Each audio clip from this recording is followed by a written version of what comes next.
Ari, good morning. Andito na naman tayo sa Mars Garden Vlog at at aking ipiflix ang aking mga halaman na 10 barigited. At ako inyong samahan muli. O mga guys, ang una kong ipapakita ay ang painted lady variegated. Maganda ang kanya mga dahon na variegated na may pagka-green at saka yellow. At maganda ito sa naikulik sa ating garden. Ang susunod na naman ay ang domesticum variegated. Ito ay na ano sa ulan kaya ganyan ang mga dahon niya at umuusbong ulit at tumutubo na naman ang kanyang mga dahon. Ang susunod na naman ay ang Paraiso Verde.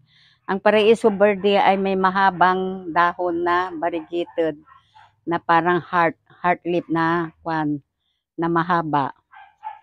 So, ang next na naman ay ang Sabastatum variegated. Ang Sabastatum na variegated ay may pagka-similar sa golden violin, pero ito ay ang kaibahan lang niya ay mayroon siyang parang balahibo sa kanyang mga stem.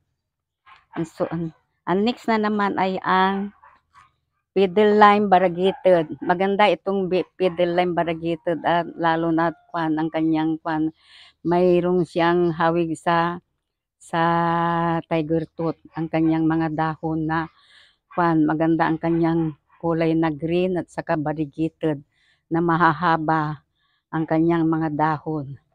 Ang next na naman ay ang Golden Dragon variegated. Parang medyo nawawala yung pagka-variegated niya kasi nasa lilim at hindi siya ganong na aarawan kaya hindi ganong makita yung kanyang variegated.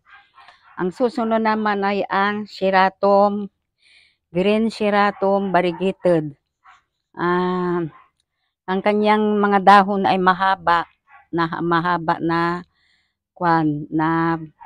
na may design na parang guhit-guhit sa kanyang mga gilid na mahaba ang kanyang dahon. Ang next na naman ay ang Ring of Fire variegated. Maganda ang kanyang mga dahon na halos magkapareho kaya lang mahaba itong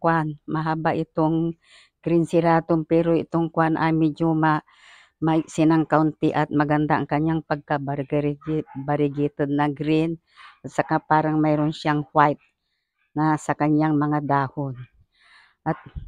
At maganda ito na variegated Ring of Fire. Next na naman ay ang variegated Blizzard. Ang kanyang dahon na ay parang heart na variegated na green at saka may white. Pero pag lumaki ito ay malalaki ang dahon nito na heart leaf ang kanyang mga dahon kasi ito ay maliit pa kaya hindi pa gaanong makita yung kanyang mga variegated na dahon. Maganda ito pag lumaki-laki na ng kaunti.